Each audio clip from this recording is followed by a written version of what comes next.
Hi, I'm Stephan Kesting from GrappleArts.com and SelfDefenseTutorials.com, and today the 3 components of every martial art on the planet. So every martial art, regardless of what it is, consists of 3 things. And I get this from Danny Inosanto, a man who I've learned a ton about martial arts from. So the 3 things are the techniques, the training equipment, and the training methods. Of these 3, the training methods is probably the most important. But first, let's start by looking at the techniques. Now, I've been training in martial arts for about 35 years, and in that time, I've trained in a ton of different systems. Not to say I've mastered every single system. Some I've gone quite deep into, and some I've just been exposed to. But in that training, I've been exposed to thousands and thousands of different techniques. In Kaiju Kembo, we learned all kinds of different punches, we learned all kinds of different kicks, we learned takedowns, we learned the ways that they applied the movements to finish people off. Same's true of every martial art. When I was doing judo, we learned lots of throws, we learned some groundwork.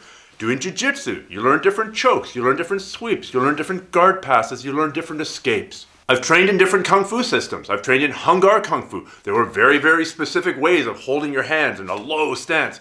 Northern Shaolin, even lower stance. Very strange ways of punching. Wing Chun, obviously you're here. Those are all techniques. When I did capoeira, it depended if you're doing regional or Angola. It depended who you trained with. You learned different techniques.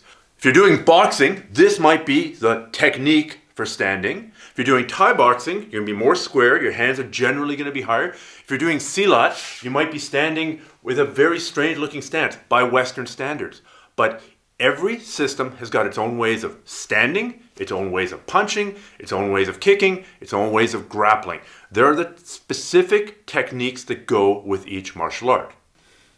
So obviously, in addition to the techniques, every martial art also has its training equipment. Thai boxing or boxing would look very different if you didn't have a heavy bag to practice your heavy hits with. If you had to find a partner that would allow you to hit very, very hard every time you wanted to maximally develop power, that'd be a pretty tough thing.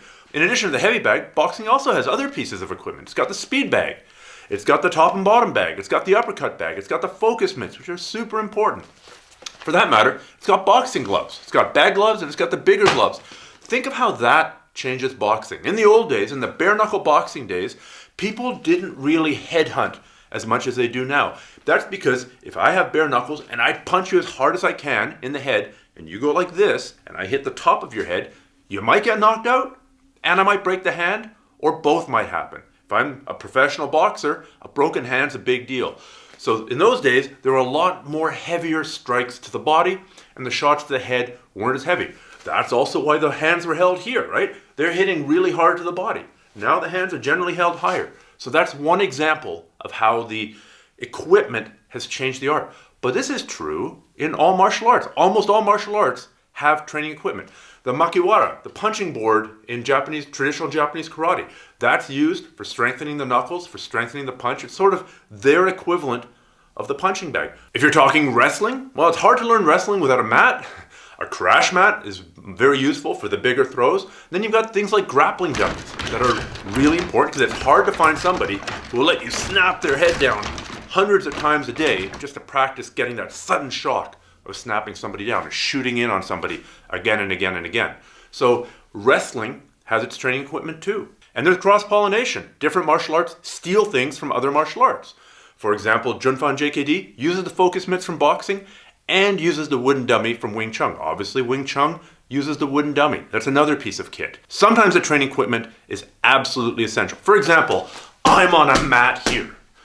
Jiu-jitsu, my jiu-jitsu for sure, would look very, very different if I was training on concrete, if I was training on concrete. That's because the amount of damage I would take from being on the bottom, playing a guard game or escaping from the bottom, it would really suck. I'm willing to put up with that in a street confrontation, but a day-to-day basis of getting ground into the pavement every day, man, that would discourage me from learning the bottom game quite quickly. So you need a mat. The presence of a mat changes the martial art because it changes the training method, which is the very next thing we're going to talk about. Now, the training method, how you go about taking the techniques that are in that martial art and internalizing them, making them instinctive, actualizing them, that is the most important part of the martial art. Think about judo. Judo came from traditional Japanese jiu-jitsu and then sort of evolved into Brazilian jiu-jitsu, which is the main martial art that I do nowadays. In that transition, the training method changed significantly. Jigoro Kano, the guy who founded judo, took jiu-jitsu, traditional Japanese jiu-jitsu, and threw out a bunch of the techniques that were, quote, too deadly for training, right? He took out the neck breaks, he took out the hair grabs, he took out the eye gouges, he took out the finger breaks, and he stripped it down to the components that could be trained at almost full power against almost full resistance. If we're doing judo, and you and I are sparring, then I'm really trying to throw you. I am really trying to use that taitoshi to throw you over my leg and land you flat on the mat. Conversely, you are really trying to stop me from throwing you. You are giving me 100% resistance because you don't want to be thrown. And then, of course, you're going to try and attack with your own thing. So the training method there is sparring against almost full resistance. It's not the only training method of judo. We'll talk about that in a second. But the training method of sparring is super important. Similarly, on the ground, if you're trying to armbar me or do a sankaku jime or an okurieri jime or some other submission on me, I'm really not trying to let you do that. I'm doing my very, very best to make that impossible for you and to get you in something else. So sparring against resistance is super important. What are the other training methods of judo? Something like uchikomi, where I'm doing 1,000 entries over the course of a year. I've got my special throw, and I'm going to go into that throw 1,000 times, maybe 100 times at class, 200 times at class. Olympic level judoka have often done throws tens of thousands of times. Similarly, I would argue that weight training is a training method for judo. It's a lot of work to pick somebody up and slam them to the ground. Being stronger is generally better for this sort of work. So a lot of high-level judo players do things like deadlifts. They do things like cleans. They do things like squats because they need to get strong enough in order to combine that with a technique and make the technique work in real life when they're really trying to apply it. Another great example of a training method in judo, there's a type of uchikomi, that high repetition stuff, where I'm doing the throw to you, you're the dummy, and I've got another person holding onto your belt to make you heavier. So I've really got to pull. If I get used to pulling at 200% of what it takes, then in sparring, I don't need to pull, and it feels so much easier. So that three-person uchikomi is another example of a training method from judo. If you want to be convinced about how important the training method is, think about MMA or boxing. Boxing is maybe the simpler example. Let's pretend that I'm a boxer and that I've actually boxed and I've sparred. Maybe I've had a couple of matches. Maybe I've competed somewhere. But I know my boxing. I'm a pretty good boxer. And now I train my number one disciple. And I teach him all the moves. I teach him the jab, cross, hook. I teach him the uppercut. I teach him the overhand right. I teach him the bobbing and weaving. I teach him the footwork. That's awesome. But he never spars. We never spar. He never spars. He never competes. Now he goes and teaches somebody else. He goes and teaches somebody else all the moves that he remembers and maybe puts them together into sequences. Maybe to make it easier to remember, he calls it sequence 1 or maybe even kata 1. And kata 1 is a jab, jab, cross, uppercut, overhand right, body hook, head hook. That's kata 1. Kata 2 is some other thing. It's a bob and weave, pivot out, hook, uppercut. Doesn't really matter. Point is, when that third person learns boxing, it's going to start looking a lot more like Kung Fu. It's going to look like the bad types of Kung Fu where you never actually put the stuff to work. Within 2 or 3 generations, you'll have gone from arguably the most effective, most efficient method of upper body striking and gutted it. You've gutted it because you've removed the training method of sparring, of pressure testing it. You can take an effective martial art and make it an ineffective martial art very quickly. By the way, I have to assume that this is what happened to so many Chinese systems of martial arts, that 200, 300, 400 years ago, they were effective and that people could actually fight with them. And now, as it's been passed down and diluted, and they've gotten rid of the pressure testing of it, that it's turned into this fanciful hopping around, pretending that you're riding on a horse, stroking your beard and waving your kwando in the air, and you wouldn't be able to fight your way out of a wet paper bag. I'm assuming that once upon a time, there were methods to make those techniques, those Kung Fu techniques, effective and efficient.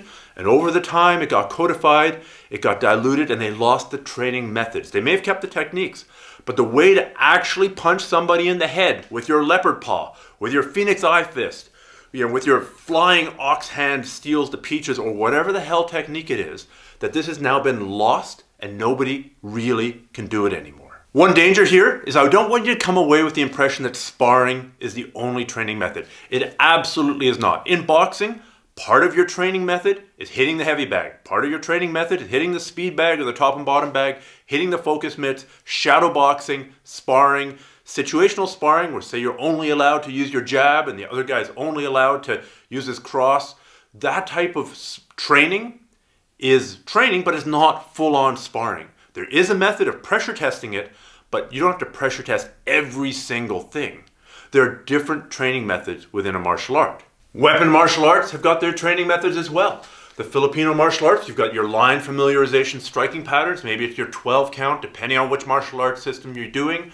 Then you have your two-person drills where you're working your things like your Sinawali, your flow drills, and then you might have full contact sparring as well. Hopefully you have some full contact sparring somewhere in your martial art, because that is the ultimate form of pressure testing where you really find out what works and what doesn't work.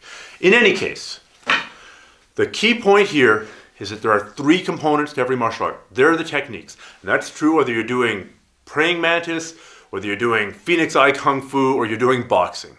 You've got your training equipment, your training gear. And that's true whether you're doing wrestling, boxing, kickboxing, or again, phoenix eye kung fu. I'm sure there's some way that phoenix eye kung fu trains their index knuckle to be able to withstand the pressure of hitting somebody with your index knuckle. I think it's a bit silly, but maybe somebody's out there made it work. And if they've made it work, it's because of their training gear and their training method. The training method, how you actually take those techniques and you actually make them work under pressure, that's the most important thing in your martial art training. Hopefully this has been useful to you. Hopefully you can take this concept that a martial art consists of three components, and use that lens to analyze your own training. Maybe you can keep on training in whatever martial art it is that you already do, but steal the training method from another system. Maybe you can keep on doing the same training methods, but steal a piece of training equipment from another system. You're like, man, you know, that uppercut bag, that would work really well for my shingy rising punch, or whatever. You can steal training equipment, you can steal techniques, you can steal training methods, and it's a free market of ideas. You can steal any of those, plug them into your system, see if it makes your system better. If you're interested in more information about grappling stuff, the grappling stuff that I do, check out grappelarts.com. I've got a ton of articles there related to Brazilian Jiu-Jitsu, Judo, Jiu-Jitsu, grappling, MMA. If you're interested in more of the martial arts and the self-defense aspects of training, go check out self-defense tutorials. I'm putting more and more stuff on there. I'm really excited being able to go back and forth between these two areas, sort of the sportive aspect of grappling and the more combative aspect of martial arts, and how to use this stuff in the real world on the mean streets. So grappelarts.com, selfdefensetutorials.com. Whatever you do, enjoy your training, and I'll see you another time. Take care.